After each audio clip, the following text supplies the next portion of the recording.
السلام عليكم ورحمة الله تعالى وبركاته. مرحبا بكم في قناة اختكم لبنى. صحتي في جمالي وجمالي في صحتي. مرحبا بالناس القدام ومرحبا بالناس الجداد في قناة اختكم لبنى. كنتمنى من الله تكونوا في احسن الظروف باذن الله. كنتمنى من الله تكونوا في صحة جيدة وفي هذا البرد تكبطوا بزاف، تكبطوا مزيان. المهم ما نطولش عليكم، اليوم جينا نهضروا. جيت نهضر على واحد لواحد الوصفه اللي هي ازاله البقع السوداء من المناطق الحساسه. وما جيت نعطيكم هذه الوصفه ولا هذه النصيحه، تجربتها ولقيت فيها افاده، وكنقسم فمي بالله الا شي حاجه زوينه وتعجبكم وترحموني عليها.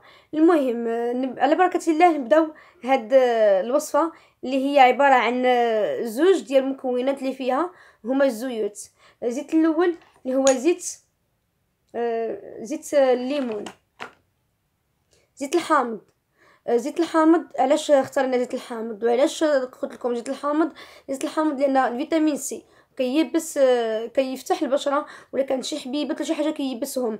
معاهم ويل دو غليسيرين، زيت الغليسيرين. زيت الغليسيرين علاش هو اختاريناه؟ لانه ديك البلاصه ملي كتكون عندنا فيها البقع السوداء كتنشف لنا. دونك الغليسيرين كيضغط كيرطب، وشي حاجه رائعه بزاف بزاف. وترحموني عليها. كناخذوا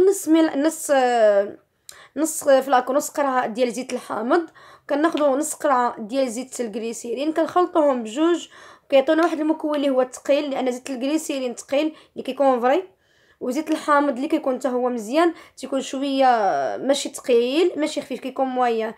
دونك ملي كنخلطوهم كيعطيونا واحد الخلطه اللي هي ثقيله.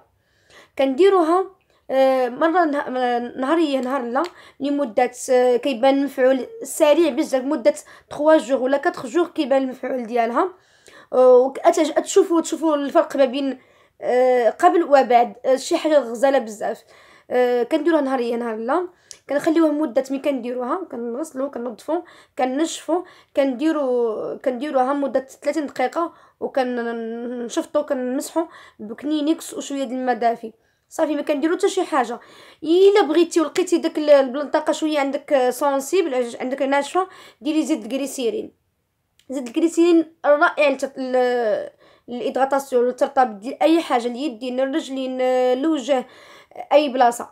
زعما شي حاجه اللي رائعه وفي نفس الوقت رخيصه، ما كتكونش غاليه بزاف. انا هذا كنت خديته تقريبا نقول لكم الثمن ديالو شنو هو، ب 25 درهم، وهذا خديته حتى هو ب 25 درهم ديال الحامض. شي حاجه زوينه بزاف. المهم هذه الوصفه ديال هذا النهار، كنتمنى والله تنال اعجابكم. ما تبخلوش عليا بلي لايك ديالكم، ما تبخلوش عليا بلي كومونتير، ولو ايجابيين ولو سلبيين مرحبا. غير كاين شي سلبيين، شي كومونتيرات سلبيين اللي صراحه ما كانش كنتسناو من الولاد يقولوهم، ماشي البنات. الله يهديكم البنات. كنتسنى من عندكم السلبي، ماشي طيحوا الهضره ولا تقوليش حوايج اللي ما خاصهمش يداروا. الله يهديكم الله يهديكم.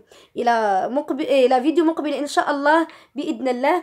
وبهاد لي كومونتير ديالكم راني كنزيد لقدام، مش كنرجع للور. الى فيديو مقبل.